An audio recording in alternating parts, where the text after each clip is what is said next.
अस्सलाम वालेकुम, welcome to Khan साहब टेलीविज़न।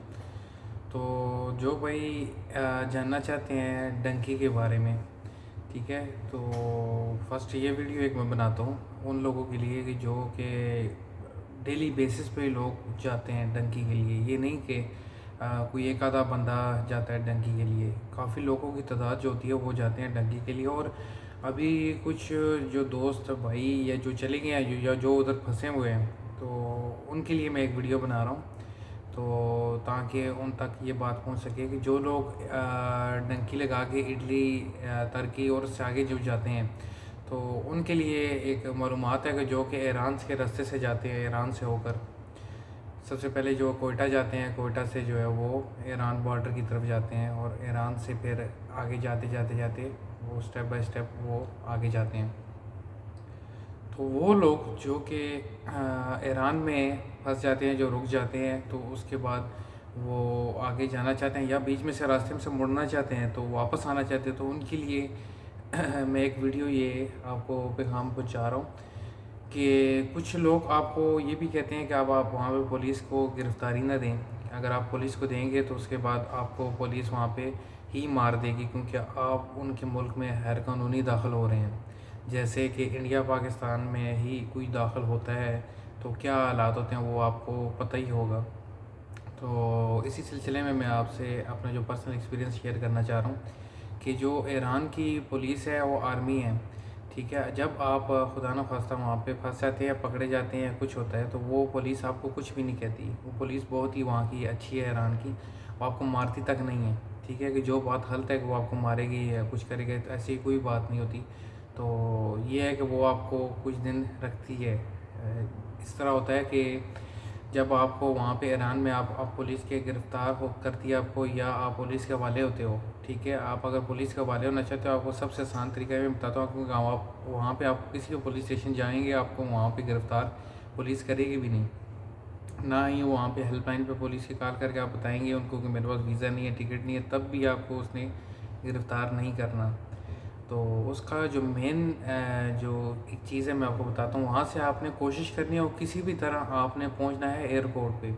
जब एयरपोर्ट पे पहुँचेंगे, वहाँ पे एयरपोर्ट पुलिस के हवाले आपने होना है, उनको अपनी सारी डिटेल बतानी है, सब अपनी वजह हकीकत जो है आपने बतानी है कि इस वजह से मैं इस तरह आया हूँ, इस तरह आकर मैं फंसा हूँ यहाँ पर और यहाँ पे मैं पकड़ा गया हूँ। वो फिर आपको वहाँ पे पुलिस स्टेशन में लेके जाएंगे, वहाँ से आपकी डॉक्यूमेंटेशन वगैरह होगी, आपसे सब कुछ वहाँ पे पूछेंगे। वहाँ पे आपको कैंप होता है बहुत बड़ा, वहाँ पे आपको रखेंगे और वो जब आप वहाँ पे जाएंगे आप देखेंगे कि वहाँ पे पहले से ही आपको काफ़ी बंदे नज़र वहाँ पे आएंगे, जो कि कम से कम कोई 500,000 की तादाद में बंदा आपको नज़र आएगा वहाँ पे। तो जो कि वहाँ वो भी अनलीगल वहाँ पे रह रहे होते हैं, कोई काम कर रहे होते हैं, कोई कहाँ जा रहा होता है, कोई किधर जा रहा होता है। जो पकड़े जाते हैं वहाँ पे सब रिपोर्ट करके रखते हैं, फिर वहाँ पे 3-4 दिन रिपोर्ट करके रखते हैं। उसके बाद वहाँ से वो आपको जो है उनकी पुलिस आपको कहती है कि आप अपने मुल्क से पैसे मंगवा कर अपना टिकट बस का अरेंज करके दें, तब आप जा सकते हैं। फिर जो जो आपको अपना अकाउंट नंबर देंगे कि आप ट्रांसफ़र करें। और उसका जो मेन जो मसला है और वो ये था उस टाइम कि मनी लॉन्ड्रिंग नहीं होती थी, ना ही वहाँ से होती थी, ना ही यूएई से होती थी, ना ही किसी और मुल्क से होती थी। सिर्फ तुर्की से आप मनी लॉन्ड्रिंग वहाँ पे ईरान में कर सकते थे। तो ये मसला बहुत ज़्यादा मुश्किल होता था। तो उसके बाद जब आप उनको ट्रांसफ़र कर देते थे और वो कहते थे स्क्रीनशॉट दिखाएं, जब आप उनको स्क्रीनशॉट दिखाते थे, उसके बाद वहाँ से फिर आपको टिकट बस का करवा के देते थे और बाकी कुछ पैसे भी आपको जो आपके बचते थे उनमें से कुछ देते थे आपको।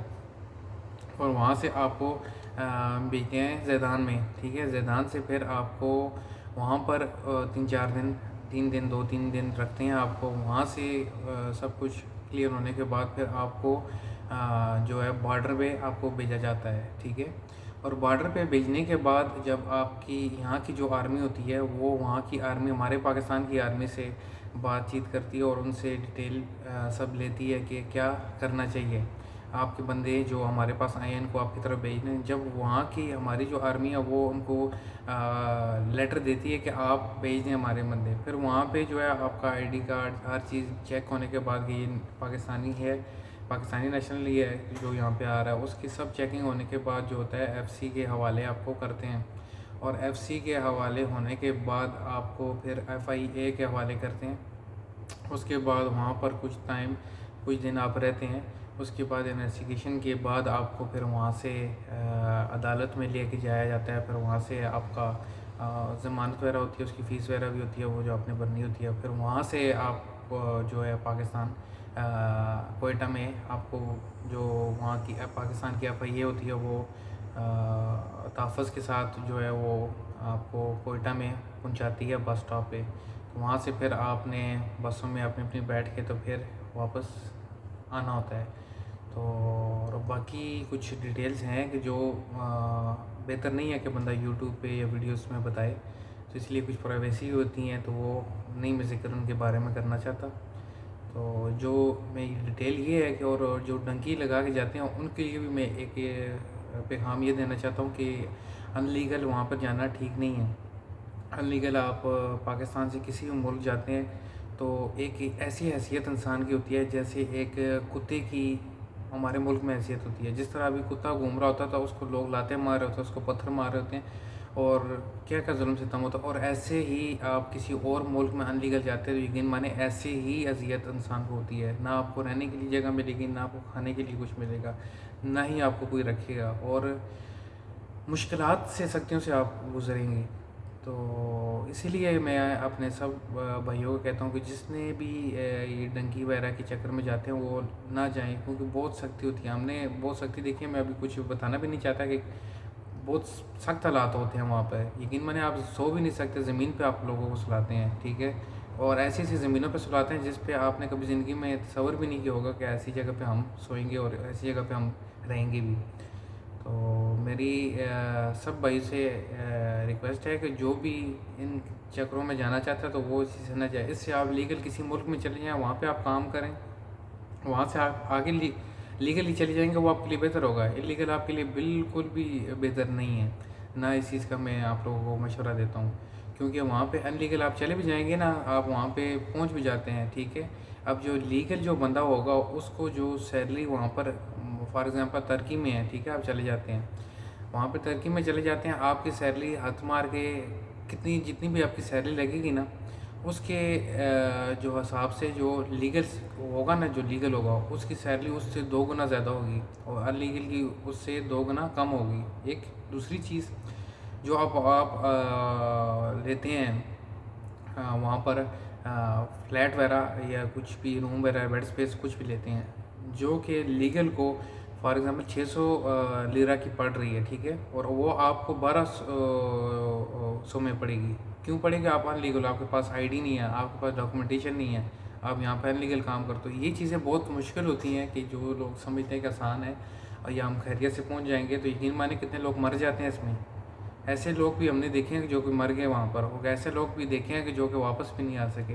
तो मेरी सबसे भाइयों से रिक्वेस्ट है कि इस तरह का काम बिल्कुल हरगिज़ मत करें और जिसने भी जाना हो वो लीगली जाए, तरीके से जाए, हँसते खेलते जाए और अपने हँसते खेलते अपने फैमिली को भी खुश रखें, ना कि आपका एक कदम आपको, आपके फैमिली को, आपके घर वालों को मुश्किलात में डाल दे।